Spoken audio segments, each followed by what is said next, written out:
Good day, everyone. I'm Deserson Jordan, and I'm going to finish what Andrea has started, which is the Sebanen or Kolibugan tribe. So I'm going to discuss about the art and craft of selected Mindanao tribes, specifically the one that I mentioned, which is the Sabanen, Tausug, and the Yakan tribes. This group are known for their rich cultural identity, expressed through metal craft, carving, weaving, and jewelry making. Their artworks are not just decorative, they reflect their history, belief, and the way of life. So let's start with the Subanen. The Subanen are also known for their metal craft, specifically in making bladed weapons such as kris, kampilan, barong, and pes or chopping knives. Chop. Although some techniques were influenced through trade with Moro groups, the Subanen developed their own forging methods. So, yung forging methods nila is simple pero effective. They use bamboo bellows to control fire, a wooden anvil with iron top for shaping metals. They also use steel, specifically yung for sharpening the blade of the yung edges ng blade and showing their skills in that in craftsmanship. So the kris is not just a weapon; it is also a work of art. Pala, it has three, which has three main parts. Yung main parts niya is yung blade, which is the bila or excuse me, wilat. Wilat, Wilat, which I'm going to put in the PT, and also the hilt or the hulu or sheth or yung warangka. So each part is often intricately carved and made from materials like metal, rare woods, gold, sometimes or ivory. This shows that the kris is both functional and symbolic. It is not just something na for decorative. It is something useful, functionally useful, but at the same time symbolic. So next one is the kampilan. Kampilan is a single-edged sword with unique shape. Ano siya? Wider and thinner at the tip. Parang pag ano siya. Sometimes has a spike like a features its handle design often represent animal like dragon, yes, dragon, crocodile, hornbill, or cockatoo. So these design reflect cultural belief and identities. Parang ano siya yung similar yata siya sa yung sa Panday, I think. Parang may edges na something design like that. So next is so yun na yung end ng yung Sabanan tribe. So let's proceed to the Tausug tribe. So Tausug tribe is known for their strong cultural traditions. So historically, they were known as seafaring people and were once feared as a skilled warriors and pirates.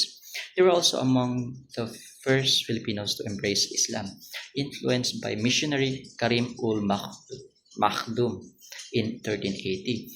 Originally, according to my research, yung Tausug is from the words tao, man or people, and yung sug is current. So yung the people of current, yung Tausug. So anyways, meron silang artwork which is yung first is in carving. So Tausug is very fun in carving. So yung carving is done by sundok or the grave maker, yung nagagawa ng grave maker, yung pang basta yung sundok. So their carving use of woods or stone. Naga-feature sila ng geometric and sometimes floral designs, depende sa nagagawa. So, but women sometimes make something na geometrical design while the man is floral design, mga flower, which is, I know ironic. Pero, ito nga, which is, similar to that, a common motif is yung manok which represent leaves, yung vines, mga pattern, abstract natural forms. So these carvings can also see in like mga about meron tayong sa mga about wooden objects mga bangko, something like that. Meron. So, second is yung mga blacksmith and goldsmiths ng mga tausug. The tausug also have skilled in blacksmiths, which is mananasal. They produce weapons and tools. In, other than ano blacksmith or they, as I have mentioned, yung goldsmith, they create a jewelry such as yung mga ring, which is sa tausug tawag is sing-sing, bracelet, which is galang or galang, yung necklace, which is gantong liog, and earrings, aretes, and gold teeth, and decorative buttons. So for for expressing oneself. Parang siya, it's symbolism, may pagka-symbolism din yung mga aretes, yung mga jewelry ng mga tausug. So anyways, these items symbolize status, wealth, and identity. Sometimes yung mga nakita nyo ng mga gold, ganyan is yung mga mayayaman. So, yun nga. So next is we have tapestry. So in terms of tapestry, they also create something which comes in two types. Number one is yung luhul, which is hangs from the ceiling. Sometimes parang design lang siya, pero it's symbolic. Second is kikitil or buras, buras, buras, used as wall decorations din, similar to that. So these textiles are both functional and decorative. Both na yun is also functional and decorative. Now, to proceed sa tausug, let's move on to tausug in terms of mga ganito, mga decorative things. Yung Yakan is madami din sila. So, the Yakan tribe, they are also Muslim group lang. Muslim lang. So the Muslim group like us, Muslim group living in the hills or of the Basilan. The Yakan are believed to have descended from groups in eastern Indonesia, which explains some similarities in cultures. But they are known for weaving, coloring textiles, or mga ganun lang. It's also for strong cultural traditions such as like mga Indonesia, parang Indonesian lang. They were also known as horse riding community. I don't know that, pero accordingly, they are known for horse riding community, which reflect their unique lifestyle. So basically, the Yakan people made this busok lumbung and the bunga sama, which is used for table runners, monuments for the dead, and on trunks. It is a symmetrical design made of rectangular shape like diamond. Yung ganun figures lang. So that is for the So in terms of blacksmith naman, Yakan people have many type of